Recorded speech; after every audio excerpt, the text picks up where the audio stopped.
I don't think you have any idea how fast I really am. I'm fast as fuck, boy.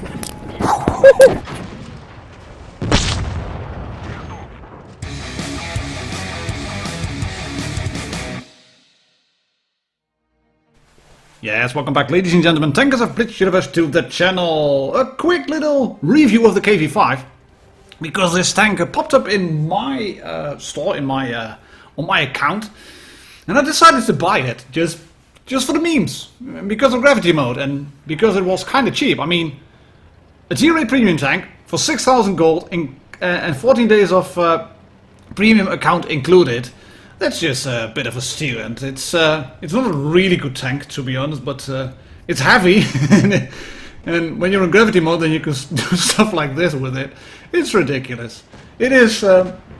It's one of the super heavies in the game. The KV-4, the VK-100-01P, the water breaker right in front of me, the VK-168-01P. Those are all the tanks that are really good in this gravity mode, and I decided to buy the KV-5. Just I didn't have it yet, and I will make a proper review out of it later on, once I start playing it in the regular mode, and tell you if it's worth buying.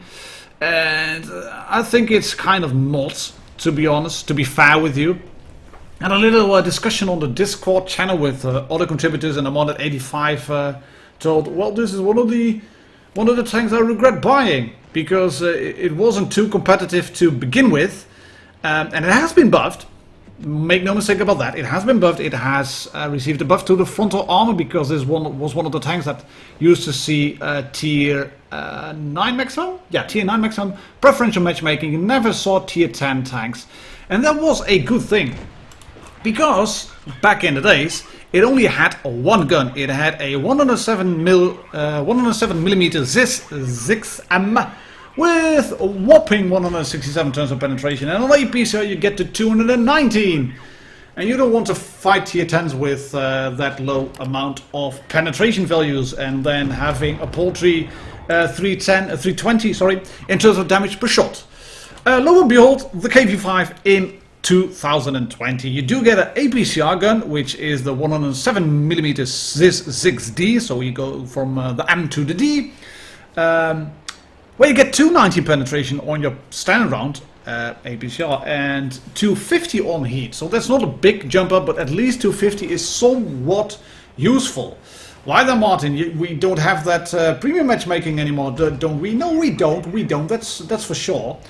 But what you also don't have anymore is seeing tier 10 tanks. You see tier 9 maximum.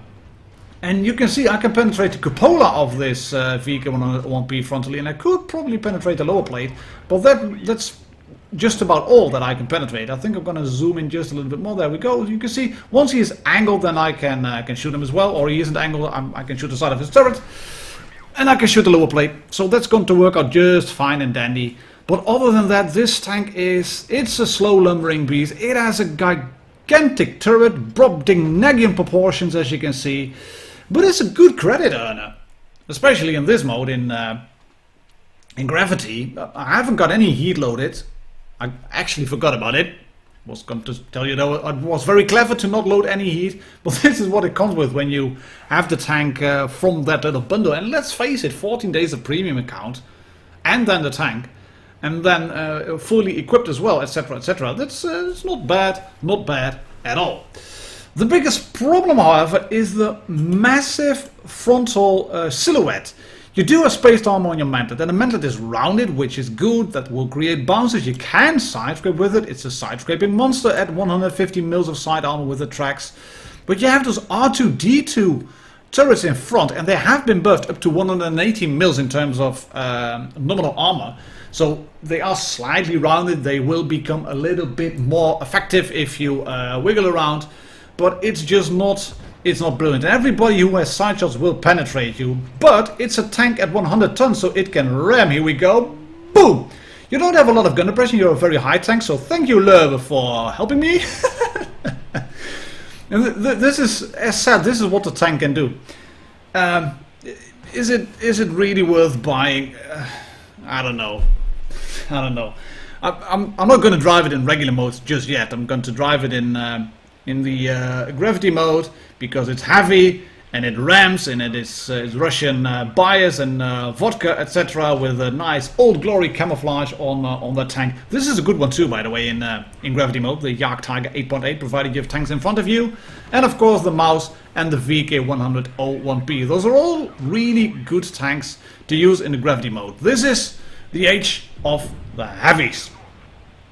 And I'm just sort of using this tank to YOLO in to enemies and try to do as much damage as possible. And we're going to get killed by the tiger because we're going to ram him, thank you, and I knock a lot of health off of him and he knocks less off of me. But you can see all he has to do is basically point his gun towards me, not shoot the mantlet, and then he will simply penetrate me. So, all in all, the bundle itself, really good value for money. The tank, maybe not so much. And I've skipped a little bit when chasing this flying SP1C. You gotta love this in Graviy mode. It has nothing to do, I know it has nothing to do with proper tactics. You can grind without being punished in your statistics, which is good in a way, but I think kind of bad for new players. But that's a topic for a whole different video. This one, as said, KV-5, 6K. Good bundle, 40 days premium account, you can't really complain on that one. Is it a competitive tank? Yes, for Graviy it is. For things like Mad Games it probably will be. It is a good rammer, but in just regular meta it may not be a really proper tank. I will do a full regular review on this one too, after Graviy mode is gone, but until then, you have to make do with this little video. So thank you very much for watching, ladies and gentlemen, tankers of Blitz Universe. I'll catch you all on the next video. Cheers, happy tanking, and bye-bye.